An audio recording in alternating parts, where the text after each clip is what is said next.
Express news के लिए कुलदीप यादव। उन्नाव की खास खबर।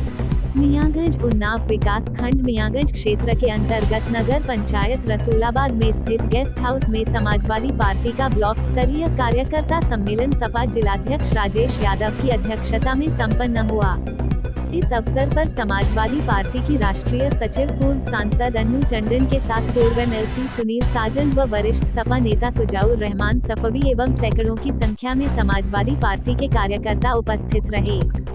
इस मौके पर कार्यकर्ताओं को संबोधित करते सुनील साजन ने कहा, भाजपा जुमलेबाजों की सरकार है जो कि अच्छे दिनों के नाम पर गरीब मजदूरों किसानों को छलने व विश्वासघात करने का काम किया है और इस बार वाहन चालकों को भी परेशानी का सामना करना पड़ा। इस अवसर पर सपा वरिष्ठ कार्यकर्ता साधु यादव, जिला पंचायत सदस्य फरहान रहमान सफवी के साथ 7 सैकड़ों की संख्या में सपा कार्यकर्ता उपस्थित रहे। अच्छा है, आप लोग टीवी में देखते हैं, लेकिन इतना साफ तरीके से समाजवाद के बारे में जो चित्रण उन्होंने दिया, इन्होंने सारी बात कह दी। मेरे कहने के लिए कुछ बचा नहीं, लेकिन 2-3 चीजें अपने भाइयों को भतीजों को बोलना चाहूंगा कि आप सब यहाँ जो एकत्रित हुए हैं वो 2024 के लिए समाजवादी पार्टी के लिए एकत्रित हुए, लेकिन सच्चाई आपको बता दूं, आप खाली चुनाव के लिए एकत्रित हुए। आप एकत्रित हुए हैं अपने बच्चों के भविष्य के खातिर। आप एकत्रित हुए हैं अपनी महिलाओं की, घर की बहनों के, माताओं की खुशी के खातिर। आप एकत्रित हुए हैं किसानों की खुशहाली के खातिर। आप एकत्रित हुए हैं उन जवानों को जो हमारे सरहद पे हमारी रखवाली करते हैं, उनके खातिर।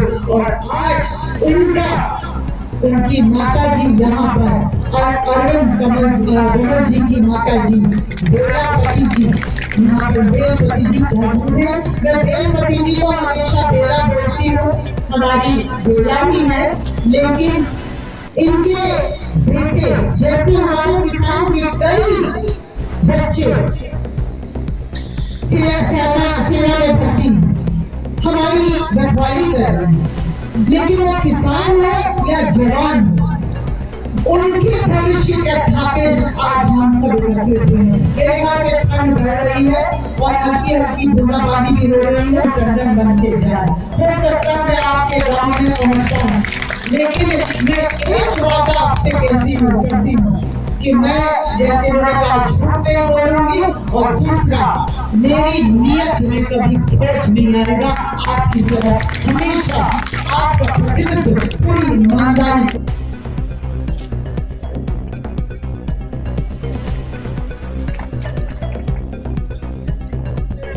चलने का चुनाव है, ये चुनाव गरीबों को, किसानों को उनके सपने न बनने पाए, इसलिए उनके सपनों का चुनाव है। ये चुनाव सिर्फ अन्नू टंडन जी को लोकसभा नहीं भेजेगा, ये चुनाव देश की तकदीर और देश की दिशा तय करेगा। और जब सवाल देश का आता है तो हमारे आपके सवाल छोटे हो जाते हैं। जब सवाल किसान का हो तो किसान सिर्फ हम आप नहीं है, किसान पूरे देश में है। जितना परेशान किसान उन्नाव का है, जितना परेशान किसान उत्तर प्रदेश का है, उतना ही परेशान पूरे देश का किसान है। और मैं किसान से इसलिए शुरुआत कर रहा हूँ कि हम लोग बचपन से पढ़ते आए हैं कि हमारा देश कृषि प्रधान देश है, और अगर कृषि प्रधान देश है तो उस देश की सरकार का पहला एजेंडा किसान होना चाहिए या नहीं होना चाहिए। और कृषि प्रधान देश है के बाद हमारे बुजुर्गों ने इसलिए कहा कि ये देश बिना किसान के तरक्की नहीं कर सकता।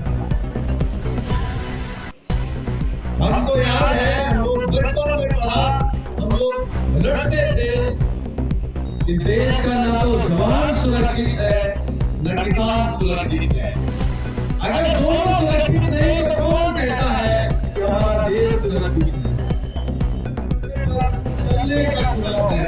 ये चुनाव गरीबों को, किसानों को उनके सपने न बनने पाए, इसलिए उनके सपनों का चुनाव है। ये चुनाव सिर्फ अनु टंडन जी को लोकसभा नहीं भेजेगा, ये चुनाव देश की तकदीर और देश की दिशा तय करेगा। और जब सवाल देश का आता है तो हमारे आपके सवाल छोटे हो जाते हैं। जब सवाल किसान का हो तो किसान सिर्फ हम आप नहीं है, किसान पूरे देश में है। जितना परेशान किसान उन्नाव का है, जितना परेशान किसान उत्तर प्रदेश का है, उतना ही परेशान पूरे देश का किसान है। और मैं किसान से इसलिए शुरुआत कर रहा हूं कि हम लोग बचपन से पढ़ते आए हैं कि हमारा देश कृषि प्रधान देश है। और अगर कृषि प्रधान देश है तो उस देश की सरकार का पहला एजेंडा किसान होना चाहिए या नहीं होना चाहिए। और कृषि प्रधान देश है, ये बात हमारे बुजुर्गों ने इसलिए कहा कि ये देश बिना किसान के तरक्की नहीं कर सकता। हमको याद है, हम लोग बचपन में पढ़ा, हम लोग लड़ते थे, इस देश का ना तो जवान सुरक्षित है न किसान सुरक्षित है। अगर दोनों सुरक्षित